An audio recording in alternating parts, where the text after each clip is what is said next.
Ngayon po itong nagano naman po ng preno. Kasi itong bubukat lang po namin, hindi pa natatagalan, 2 linggo. Ang problema po ay lagi pong nag-iinit po ang brake drum. Ito po ay aming kikit ang linya. Malamang po baka kikit na steel tube. Di mo ngayon yung kabilang brake cylinder. Parang hirap kong pabalikin. Kaya pag pumreno, dikit mo preno nito kahit po adjustan ng adjustan.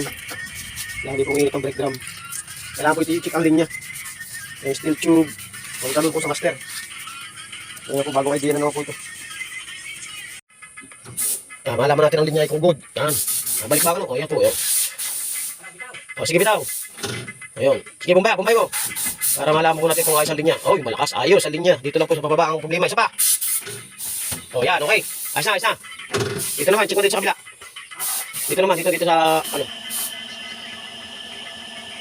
i-din mo naman yung brake cylinder kung yan ang problema sa ating sa may linya ng brake cylinder. Taron. Sige, tingnan mo yung kung Yun. Sige. Ayun mo. Para tumal sige Yun. Hangin baga. Yun. Sige. Itlak. Siguro yan. Yan, sige. Yan. Sige, kakabitan natin yung steel tube. Yan po, ilinisin na naman po ang ating preno. Ito na yung pinalta natin minsan ng ng wheel cap at saka ng brake shoe.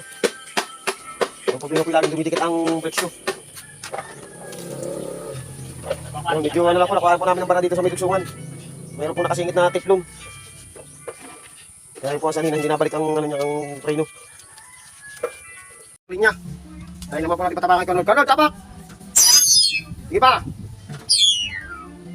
Sige pa!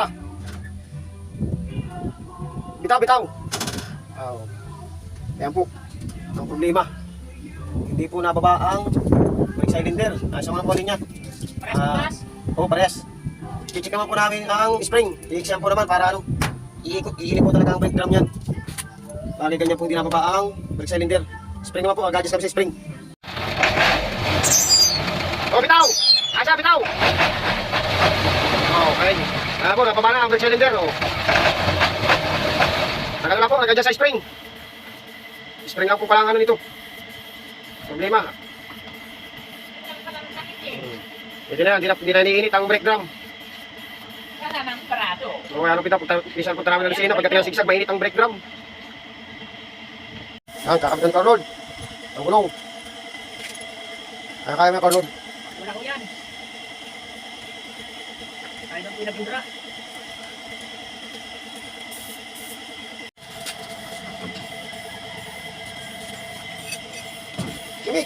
Yan, ganyan lang ho, kasimple. Ang kausok. Kausok ang uso. Yan, tanggalin si Garillo. At mali ho ang ating gawa. Lulukitan mo rin. Parang sa Joke lang po yun. Hindi, dumitin ang grasa. Grasa po yung sinasabi ko ho. Hindi ko nga pa man. Yan, ganyan lang ho. Yan. Baka mag-ugat ko naman sa diksyo. Ay baka agalitan ho ng driving. Ang manilinis o hindi naman nililinis. Ayan. Tapos isaksak po natin kami. Kapag ganyan ho yan. Tapos nasan ho yung ating lako dito. Awag-awag niyo kung kakalimutan. Dahil may patapunan din niyo. Yak na, kapag ganyan. Baka hindi nyo ang isip na rin. Baka makalimutan nyo. Hindi yan. Napakalwan mo naman utol. Bigat na napakasarap. Napakasarap ututin niya. Ganun naman kasimple. Yan! Huwag kayo mag-iipit na mga kagulong. Kasi kami ay mamaya hapon ang lukad. Kita-kis na lang po tayo dyan sa pagbilaw. Boss! Shout out! Talaga. Wala ko kaming pang-ikot na rin malaki. Ito na lang pang-sira ko natin. Yan. Pang-sira ko yan. Pinagpapawal na tip-tip ko yan. Huwag nyo ito kamayahin.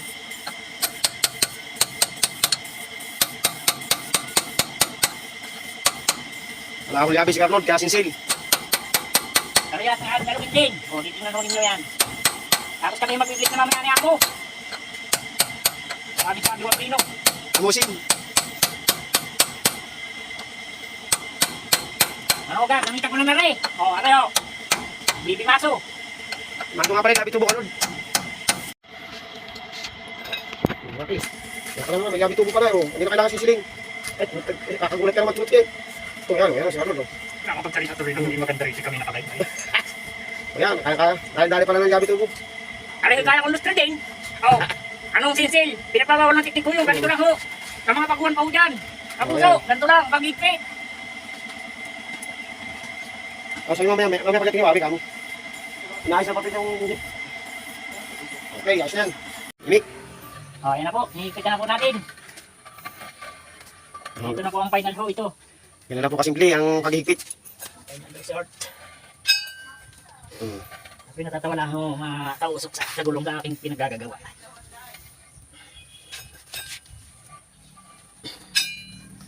Si Wawe, tawagan mo.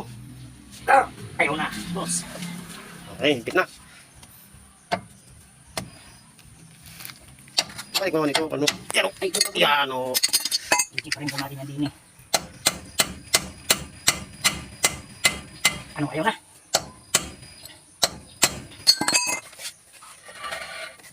Yan. Andiyan na lang yung pino. Parang tukod din ay. Andiyan na yung pino ay. Lubog yung talyas. Hmm? Lubog yun. Hindi, yung isa hindi. Nilubog mo rin. Oo. Ay, ayos na yung ganyan. Pero i-adjust mo pa rin. Para mukha yung balik. Ha? Oo, tapos i-adjust mo pa balik. Para mukha may balansin ng preno. Parehas na, sagad yan. Ang loob yan. Eh, makuha yan mamaya. Lagyan yung lock. Anak, Ayan po. ilagay natin dito. Yan po yung panghuling inilalagay. Hindi sa una. Yan, saktong-sakto ko yan. Tapos ito, ito ay lock dyan. Hindi kagaya kanina. Inunang lock. Once na lumag po yan, Talagang itong kilo na yan. tao lang nagkakamali din. Nagkakamali. Hindi po yan basta-basta bibitaw. Utang gala talaga.